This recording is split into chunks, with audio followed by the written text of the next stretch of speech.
There are strategies. And it's our hope here. Tara and Shar are right in the middle of developing, what's the name of it that you're calling it? Strategic prayer. They're hopefully teaching it at our home church here, and they're talking about bringing it here. And they're talking about strategic prayer. One of the things we were talking about at your pastor's home, I believe it was last night, I was explaining to him how sometimes it seems that corporate prayer doesn't work well. I don't know if you've ever noticed that. Sometimes corporate prayer doesn't work well. And a lot of the reasons are we get together corporately, and I'm just using this as an example. So-and-so is ill, and we're all going to pray for them. And so one of us prays, "Oh, Lord, heal him." One of us prays, "Oh, Lord, that guy's a real sinner. He just kind of got what he deserves, but that's okay, God. He'll be all right. He'll be all right. Get him through his sin and then heal him up." Another one says, "Lord, that's an old person, and why don't you just take them to be with you and be with them?" Okay, so we don't have harmony, and we're not walking in harmony, and we don't have a strategic prayer. A strategic prayer would be we're all going to face the same direction and put our combined weight to a thing. Look, there are certain things in the spirit world that can never be defeated and or overcome and or taken unless you do it together. That has to take place. Without doing it together, look, some of it, we're just not strong enough on our own to do that. And it's not that you don't want to. It's not that you are not trying. It's not that you're not a spiritual person. But there are certain things in the spirit realm that can only be done together. And so we have to learn to do some strategic things together. Here's some other things that are there. There's tactics. How to do things. Here's another one. Intelligence. There are smart ways to do things in the spirit world. Christians are really good. I heard this analogy from someone a long time ago. We're really good. Here's what we do with Christians. We get them saved, and then we need workers in the church. We always need workers, right? So we give the equivalent of an M16 when they don't know anything. And then we tell them, well, go get this thing. And they're shooting bullets all over the place, because they don't know how to handle the thing. And I mean, they're just shooting. They're not hitting anything. Maybe they're hitting others, but you need tactics, intelligence reports. Here's some other things that are there. There are love letters. God is still a God of love. At the bottom of everything that we say and do, He is a God of love. There are love letters behind these ancient gates. There are poems. There are songs to be written. There are ideas. There are inventions. The church needs to grasp this. There are things that God has planned, and He's got it all lined up. And it's all planned to redeem mankind to Himself. That's God's plan. I love these people. I created mankind. Mankind fell away. We know what happened in the garden. And we know that God's plan always has been to draw mankind back to Himself and have this right relationship with Him. That's it. That's what it's all about.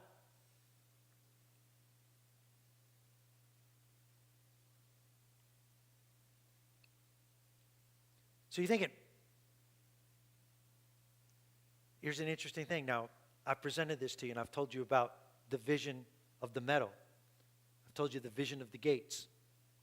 And some of you will look at me and think, that's cool.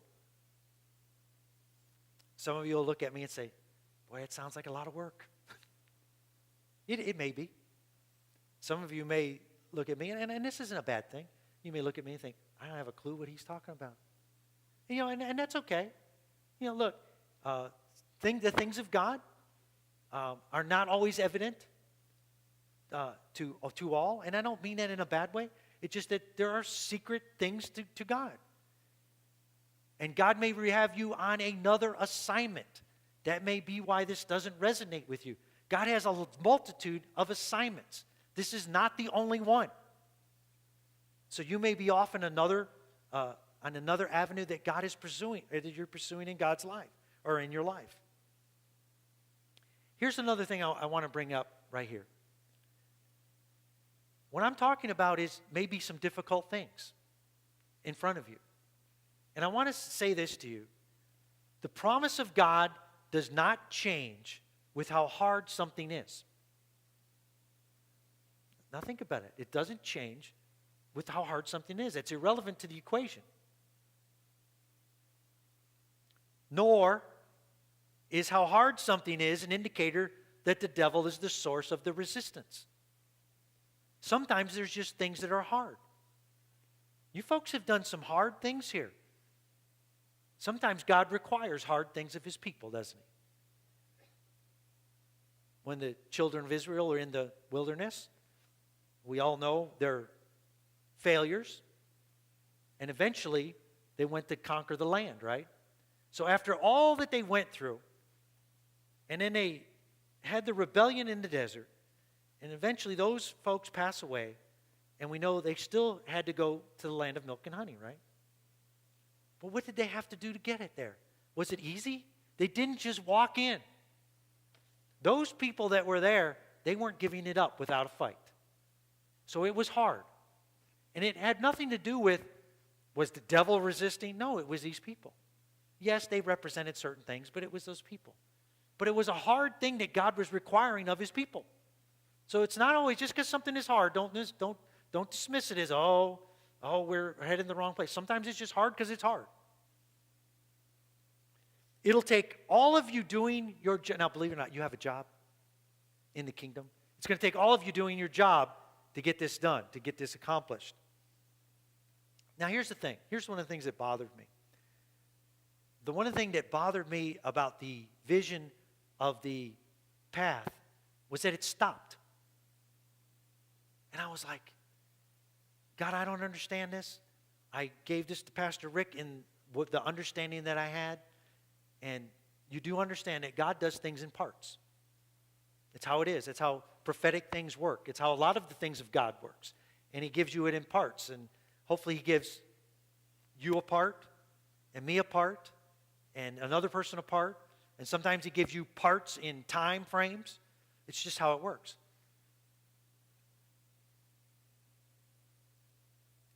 Now, here's the reason the path ended. Generations before you, and this is one of the greatest things about the South. I'm talking about the real South, Alabama, not Florida. You guys, you folks, y'all, I'm going to get this right. You know, I should know better. I grew up with these Florida crackers, and I used to have this weird accent. I mean, it was this Florida cracker northern accent, and Terry used to tease me about it all the time. And I had to learn how to speak. I actually had to learn how to speak again when I married her because she was from up in the Northeastern and she spoke good English, and I didn't, so I had to spiff up.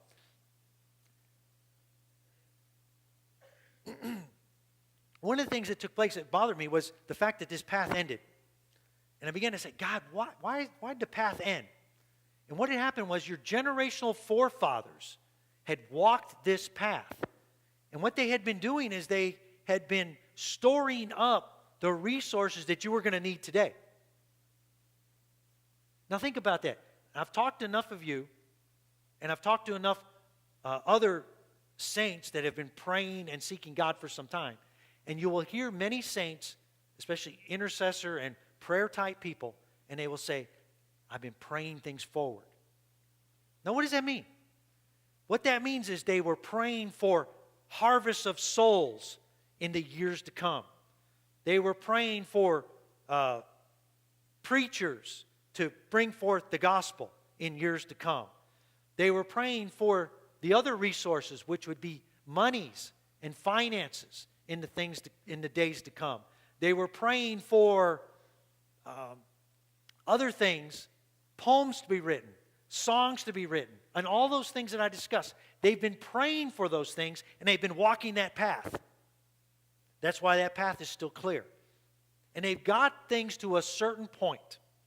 And here we all find ourselves, and I'm connected with you now, and I find I am one of you. I'm with you on this.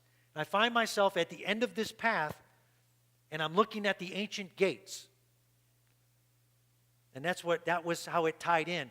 I found myself after a period of time, and I had the vision about the ancient gates, and found myself standing in the same field of the vision that I had sent here. And I had realized I was at the end of the path, looking at the gates and saying, God, now what? What am I going to do with this?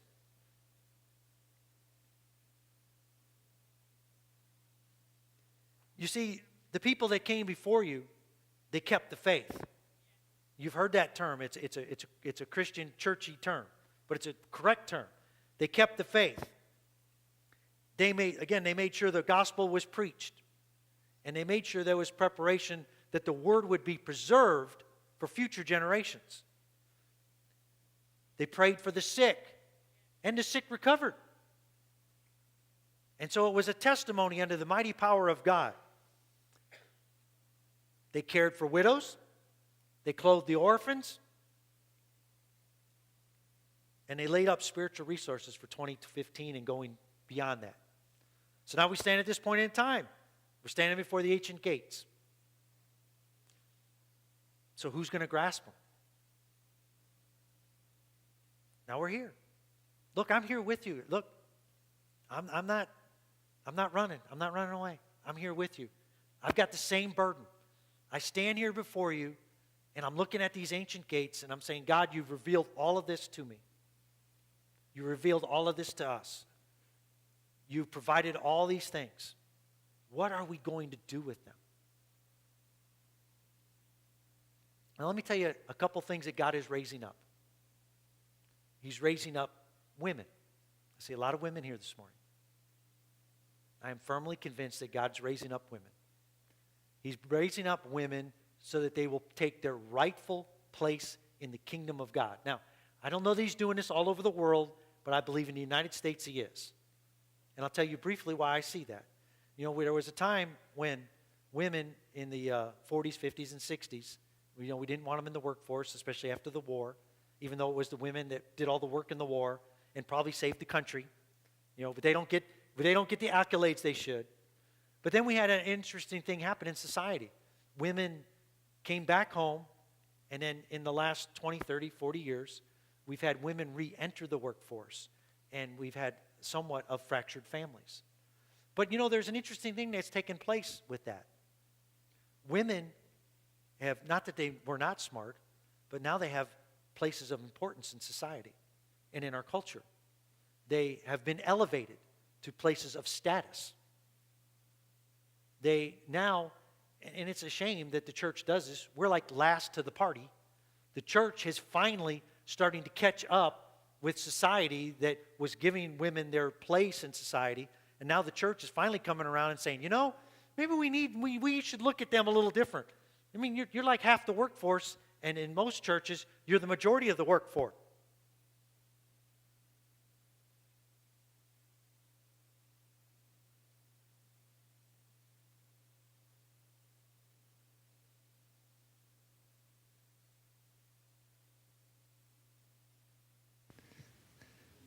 Okay. Ooh, jeez. I like the other one. Of course, this is nice because this is like your this is a security blanket when you hold the mic. Anyway, so women now in the church are taking their rightful position. Now look, this is not about who's being in charge. This is not about that. This is about women being in their rightful place so that we can work together to further the kingdom. Here's another thing. Millennials. Any millennials here? I know this young lady right here, Barbara's granddaughter. Any other millennials? There's one right there. She's paying attention because I'm going to talk about her. Honey, not that you weren't, but okay. Millennials are a very unique generation.